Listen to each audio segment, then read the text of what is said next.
Olá, este é o CNN Money, o podcast que te ajuda a tomar as melhores decisões. Hoje é sexta-feira, 24 de março. Eu sou Thaís Herédia. Vamos juntos pelas principais notícias de economia no Brasil e no mundo. Ninguém podia esperar diferente, né? Pedra cantada, assim como o dia amanhece, todo mundo sabia que o Lula ia reagir, e os políticos do PT também, à decisão do Banco Central, do Comitê de Política Monetária, de manutenção dos juros, ao comunicado, mas especialmente a Roberto Campos Neto, malvado favorito do governo petista. Era certo, como o dia amanhece, que essa reação ia vir. Mas ela veio acompanhada de uma novidade, gente. A novidade foi o efeito bumerangue que esses ataques promoveram ontem. No mercado, claro, vamos falar bastante disso, mas na política também. E tem um elemento de piora nessa quinta-feira. O presidente Lula, como todos viram, desacreditou e ridicularizou o desmonte do plano de ataque ao ex-juiz e ex-ministro Sérgio Moro, uma operação encabeçada pelo Ministério Público, pela Polícia Federal, com atuação inclusive do ministro e do Ministério da Justiça do próprio governo. A fala de Lula, o sincericídio de Lula, né, que escolheu o juiz Sérgio Moro para ser um algoz permanente dos seus discursos agora como presidente, deu ontem a impressão em Brasília e na opinião pública como um todo que ao presidente Lula, a ele, tudo é permitido. E a fala dele contra o Banco Central não surpreende, apesar de já estar sendo considerada contraprodutiva, né, muito contraprodutiva, mas a escalada da fala dele contra Sérgio Moro, primeiro falando palavrão, depois da forma ou falando a frase que ele falou usando palavrão, depois ridicularizando a operação da Polícia Federal de desmonte desse plano que tinha muito dinheiro, muita gente envolvida e tinha toda a cara de que ia realmente acontecer em algum momento. E aí, assim, tá bom, nós estamos num podcast de economia, vamos voltar para ela. O debate sobre se o Banco Central errou ou acertou, afinal de contas, o atraso da regra fiscal, quando é que ela vai aparecer, ou até mesmo uma atuação da articulação política do governo para garantir uma tramitação e uma relação mais organizada e mais suave entre Câmara dos Deputados e Senado Federal na tramitação das medidas provisórias do governo, que estão lá à espera de uma contenda entre Arthur Lira e Rodrigo Pacheco, que só cresce. Então, a política sempre contaminou a economia, depende da intensidade e da motivação. Nesse caso, a motivação parece equivocada, né? E aí aqui eu estou trazendo uma visão tanto de analistas políticos do próprio mercado financeiro, porque sim, há analistas políticos que trabalham com instituições financeiras e casas de gestão de investimentos, quanto dos próprios analistas e gestores, né, de operação no mercado financeiro. Então, essa contaminação da política, ela está passando dos limites e está muito cedo. Nós estamos 24 de março, né? Acabei de dizer a data do episódio de hoje. Bom, vamos à reação então, a reação mais forte do mercado. A Bolsa derreteu. O Ibovespa chegou a operar abaixo dos 97 mil pontos. Então, em um único dia, a máxima chegou a 101 mil pontos, o índice tentando pegar carona na recuperação do início do dia lá fora, e de repente virou, começou a despencar e foi com tudo lá para baixo. Queda acima de 2%, voltou para o menor patamar e para baixo dos 100 mil pontos, portanto, que não acontecia desde julho do ano passado. E a grande pergunta agora é, minha gente, vai continuar abaixo dos 100 mil pontos? Será que dá para recuperar? O que poderia promover essa recuperação? Enquanto o presidente Lula insistir no discurso contra Roberto Campos Neto, essa tensão vai continuar. O que a gente precisa saber é quanto o Congresso Nacional e outros fóruns que inclusive estão próximos e aliados do presidente vão acatar e acolher essa briga de Lula contra o presidente do Banco Central. Vamos começar o episódio de hoje ouvindo o que o próprio Lula disse ontem sobre como ele espera que o país dê conta e lide com Roberto Campos Neto. Vamos ouvir o presidente. Quem tem que cuidar do Campos Neto é o Senado que o indicou. Ele não foi eleito pelo povo, ele não foi indicado pelo presidente, ele foi indicado pelo Senado. Quando eu tinha um Meirelles que era indicado meu, eu conversava com o Meirelles. Mas agora Se esse cidadão quiser, ele nem precisa conversar comigo, ele só tem que cumprir a lei que estabeleceu a autonomia do Banco Central. Ele precisa cuidar, sabe, da política monetária, mas ele precisa cuidar também do emprego, precisa cuidar da inflação e precisa cuidar da renda do povo. Então tá aí, minha gente, o presidente Lula joga no colo do Senado, achando e dando a paternidade ao Senado pelo fato de Roberto Campos Neto estar na cadeira do Banco Central, o que passa várias mensagens dúbias sobre isso, porque, afinal de contas, o Poder Legislativo é um poder independente, o Senado Federal é a casa sênior, né, do Parlamento brasileiro, foi também a casa revisora e que aprovou finalmente a lei de independência do Banco Central e é, como lembrou o presidente, o órgão responsável no fórum, no plenário do Senado, que a decisão de uma destituição, de uma demissão do presidente do Banco Central, segundo a lei da independência do BC, determina. E claramente o que a gente enxerga é que essa aliança que o presidente tem, inclusive a mais no Senado do que na Câmara dos Deputados, não está acolhendo isso não. Vou dividir com vocês uma apuração do Caio Junqueira, nosso analista aqui de política, em que ele conversou com pelo menos três partidos que fazem parte da base aliada de Lula e 3 partidos que têm quase a metade das cadeiras do Senado. Eduardo Braga, do MDB, Vanderlan Cardoso e Ângelo Coronel, do PSD e Efraim Filho, do União Brasil. Todos têm ministérios no governo e têm cerca de 34 cadeiras, ou mais de 30 cadeiras, no Senado Federal. Nenhum deles deu espaço para, primeiro, discutir a independência do BC. Isso é, na visão deles, irrevogável. Segundo, atacar ou agir com agressividade contra Roberto Campos Neto quando ele estiver no plenário da Comissão de Assuntos Econômicos do Senado para o convite que recebeu para ir explicar a taxa de juros no Brasil. Vai acontecer daqui a 2 semanas, no comecinho de abril. Na Câmara dos Deputados, Arthur Lira está se metendo numa outra briga. Primeiro, ele já defendeu tanto a independência do Banco Central, inclusive na avaliação dele da decisão do Copom, do Comitê de Política Monetária, ele disse, olha, o governo não mandou a regra fiscal, se tivesse mandado a regra fiscal, quem sabe o Copom já teria sinalizado a queda dos juros, né? Então ele está preferindo ficar com um pé atrás, porque ele está focado nessa briga que ele comprou com Rodrigo Pacheco, presidente do Senado, pelo trâmite das medidas provisórias e que, como eu disse agora há pouco, também influencia na condução da política econômica do governo, que precisa dessas aprovações do Congresso, desde a confirmação de que não existe mais um Ministério da Economia, existem 2 ministérios, o do Planejamento e o da Fazenda, até medidas importantes como Bolsa Família e tantos outros projetos já determinados pelo novo governo. Bem, a reação do mercado e o que aconteceu ontem na Bolsa de Valores e todo esse imbróglio político foram os temas que eu tratei hoje com Pedro Paulo Silveira, que é diretor de investimentos da Nova Futura, para entender, primeiro, perdeu mesmo os 100 pontos? Tem chance para voltar? E quanto essa contaminação política pode atrapalhar a percepção de risco sobre o Brasil? Olha só a conversa que a gente teve. Olha, 100 mil pontos é um nível importante, né? Nesses 100 mil pontos, provavelmente, existiam muitas operações de opções, e isso faz com que, quando esse nível seja atingido, tenha muita venda, né? Então, bateu 100 mil pontos, ela tinha que ceder um pouco.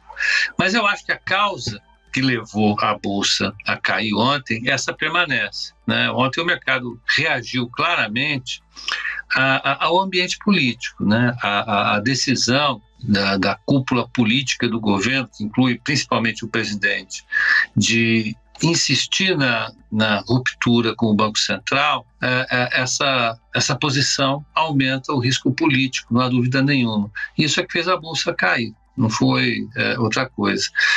Se essa situação vai se manter, então é provável que esse nível da Bolsa é um nível que veio para ficar, né? A não ser que o governo reverta essa sua disposição de conflito com o Banco Central, que eu não acho possível. Então a Bolsa deve ficar por aí mesmo. Agora, Pedro Paulo, eu falei agora há pouco, a apuração do Caio Junqueira aqui conversou com os senadores da base aliada do governo, dizendo aqui não, né? O presidente disse, o Senado que tem que cuidar desse cidadão, e a gente está já enxergando o efeito bumerangue, porque há uma tentativa ali, inclusive, de preservação do papel do Senado nessa história. Isso pode, de alguma forma, arrefecer essa semi-blindagem no Senado, pode arrefecer uma perspectiva dos efeitos das falas e dos ataques de Lula ao mercado, ao Banco Central? É a esperança que a gente tem em tese, né? Provavelmente o Senado não vai comprar essa posição de encerrar antecipadamente o mandato do Roberto Campos Neto. Essa é a visão que a gente tem. Não há por que acreditar que o Senado, de repente, pule para essa postura de demitir o presidente do Banco Central, apesar de ter mandato para isso. Eu acho que esse caminho não vai ser seguido. Isso pode blindar um pouco o Roberto Campos Neto, mas a situação criada é realmente complicada, né? Isso mostra também a disposição do governo em encampar uma política econômica que seja, digamos assim, mais focada em manter a estabilidade da economia propriamente dita. É importante para a economia receber um sinal positivo do governo no sentido de controle da inflação e no sentido de controle da política fiscal. Se o governo não está disposto a fazer isso, significa que ele está disposto a fazer exatamente o contrário, talvez seguir o cardápio de política econômica que o governo Dilma seguiu. Eu acho que é a principal mensagem. Então, se confirma uma disposição política de fazer um projeto de política econômica mais voltado ao crescimento, mais voltado à política desenvolvimentista. E se isso é verdade, então o mercado reage dessa maneira, aumenta a percepção de risco, a Bolsa não se segura. Então, eu acho que enquanto não vier o tal arcabouço fiscal, enquanto não vierem sinais mais efetivos de que a política econômica ela não vai ser, vamos dizer, desenvolvimentista, o mercado não melhora. Pedro Paulo, vou misturar um pouco de política aqui, e eu sei que eu posso fazer isso pela tua experiência no mercado, mas, enfim, como executivo, porque ontem chamou muita atenção o destempero do presidente com a história dos ataques ao Sérgio Moro, que acabou não atacando o Sérgio Moro, acabou atacando a Polícia Federal, o Ministério Público, o próprio Ministério da Justiça, e há uma pergunta aí, afinal de contas, qual a disposição que o presidente Lula tem de embarcar num debate político muito radicalizado, né? O Campos Neto vinha sendo ali um malvado favorito do presidente, mas ele certamente tem dado sinais de que quer estender esse modus de ataque. Isso preocupa de alguma forma, principalmente no que diz respeito à condução da economia? Com certeza, né? Isso é um sinal, acaba sendo um sinal de disposição, de disposição política, de enfrentamento, né? E a gente sabe que isso pode levar a uma situação crítica, né? Fundamental. O Brasil ele já está numa fase complicada do ponto de vista político. A política jogou um papel negativo para a condução da economia. Isso se reflete nos preços, no dólar, na taxa de juros, se reflete na inflação, né? Tudo isso tem pesado muito negativamente para a economia e para o mercado. Se o governo, se o presidente, né, acaba reforçando essas sinalizações, reforçando essas suspeitas, é claro que o mercado piora. Então, colocar a guerra política como uma estratégia política privilegiada é uma coisa que com certeza não cai bem para o ambiente político do Brasil, e isso se reflete no mercado, com certeza. Pedro Paulo, eu vou atender a cobrança que eu mesmo fiz aqui na abertura do jornal, que afinal de contas, e o fundamento da decisão do Comitê de Política Monetária, o atraso da apresentação da regra fiscal. Ontem ouvi muitos de vocês, seus colegas, inclusive, um pouco preocupados, achando que o Banco Central está certo tecnicamente, mas que podia não ter sido tão duro no comunicado. Queria te ouvir sobre isso. Olha, Thaís, eu vou ser bastante purista nesse sentido. Eu acho que a ata do Copom foi técnica, né? O que ele colocou ali, para mim, reflete exatamente a situação do país. Ontem saiu o IPCS, que é o Índice Semanal de Inflação, estimado pela Fundação Getúlio Vargas, e ele veio em 0,71. E com uma composição que ia além do aumento da gasolina e do diesel, da gasolina em função da reoneração, né? Bastante coisa subiu no índice e essa inflação ela anda acima de 8%, se você fizer a composição anualizada do índice que saiu ontem. Os índices de inflação têm saído com uma composição que ainda reflete um processo inflacionário disseminado. E isso fez com que as expectativas, de fato, lá para frente piorassem. É o que a ata ressalta de maneira significativa. A inflação para 2024, 2025, 2026, essas inflações estão subindo.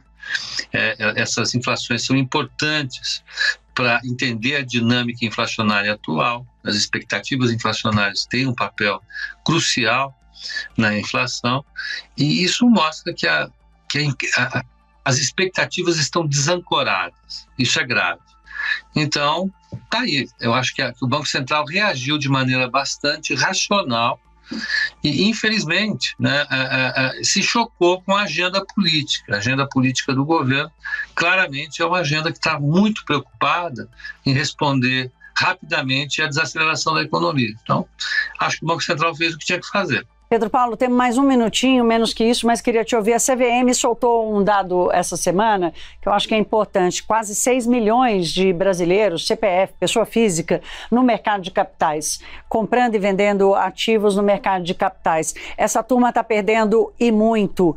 Tua avaliação sobre isso, é hora de esperar para passar o turbilhão? Eu acho que é necessário cautela nesse período, pelo que eu comentei aqui. A situação política ela deve continuar tensa, isso significa que a gente não vai conseguir contrapor nenhum dado muito positivo. Há uma tendência bastante complicada para o exterior também, então eu acho que é um mês de cautela ainda, a gente precisa esperar novos sinais da política e da economia global para manter uma posição mais, vamos colocar assim, ousada, agressiva nos investimentos. Tá aí, minha gente. Como eu disse na abertura do episódio, a Bolsa caiu mais de 2%, fechou acima, mas agarrado ali nos 97 mil pontos. O movimento de venda foi muito forte, com fluxo financeiro um dos mais altos da semana, acima dos 25 milhões de reais. Nas negociações com juros futuros, a correção foi em toda a curva, né, como já era esperado, mas no miolo dos vencimentos a alta acabou sendo mais intensa, e aí a gente mistura de tudo, de um tudo, né, nessa reação. Claro que a tensão política na frente, mas um ajuste também provocado pelo comunicado mais hawkish, mais duro do Banco Central. Para hoje, nós vamos ter IPCA 15 de março, que vai sair daqui a pouquinho. A projeção é de alta de 0,65 e em 12 meses uma desaceleração para 5,30%. Vamos entender realmente como está o processo inflacionário, lembrando do que a gente acabou de ouvir o Pedro Paulo falar sobre a composição da inflação aqui no Brasil, que ainda preocupa bastante.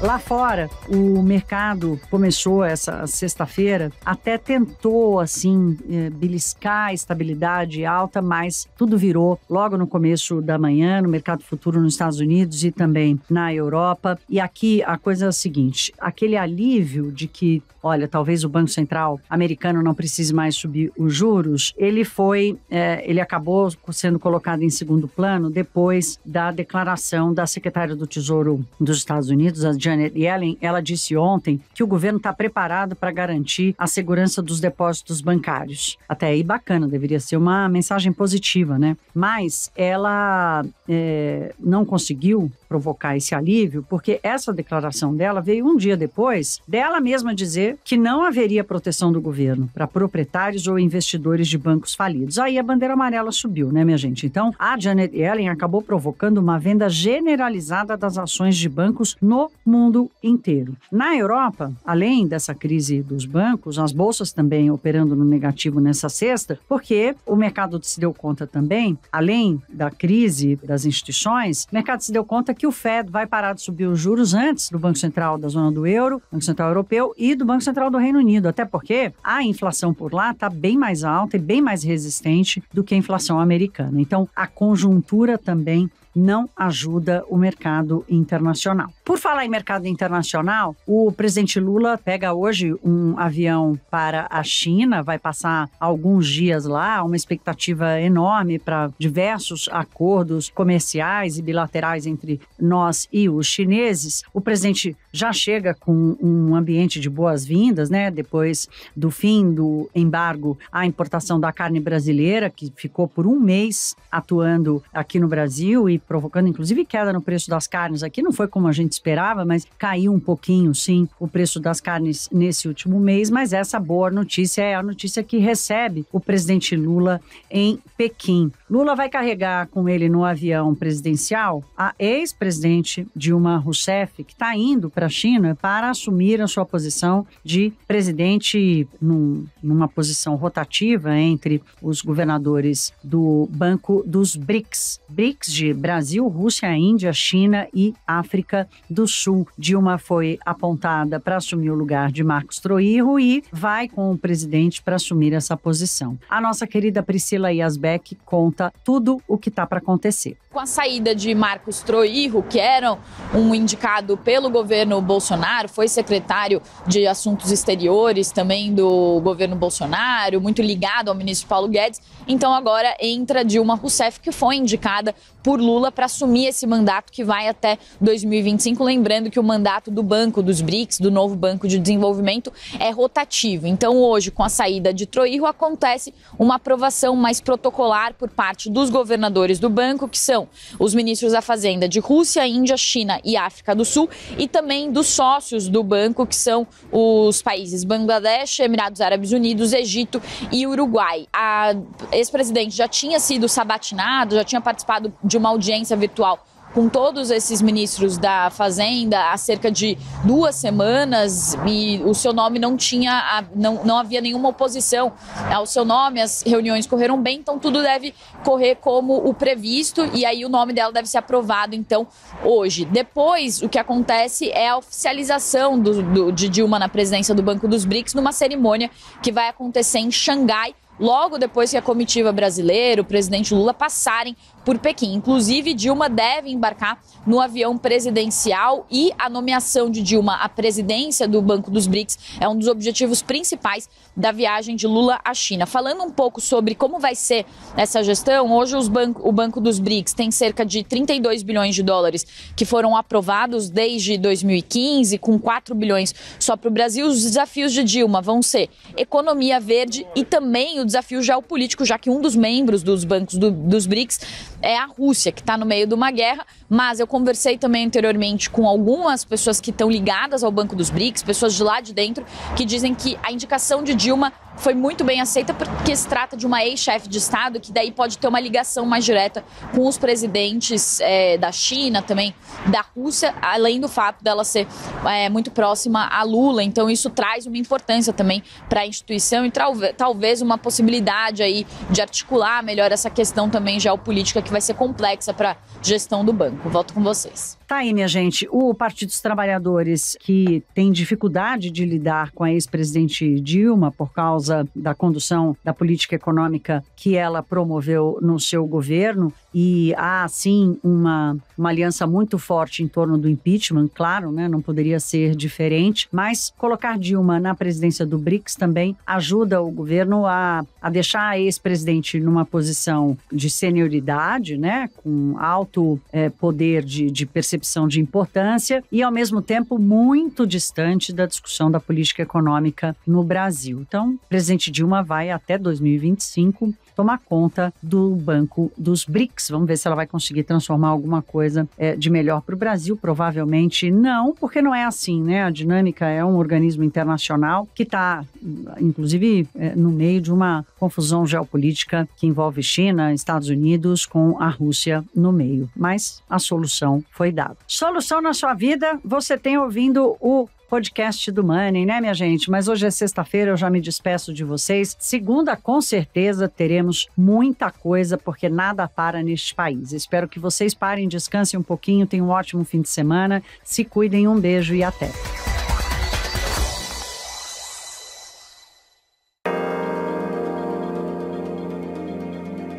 Com apresentação, pauta e coordenação editorial de Thaís Herédia, este podcast é produzido pela CNN Brasil com edição da Maremoto. Produção Larissa Coelho e Tamara Nassif. Edição, sonorização Felipe Gomes. Coordenação técnica Felipe Gomes. Coordenação de produto Verônica Schneider. Você também pode ouvir o CNN Money no site da CNN Brasil. E aproveite para conhecer os nossos outros programas de áudio. Acesse cnnbrasil.com.br/podcasts.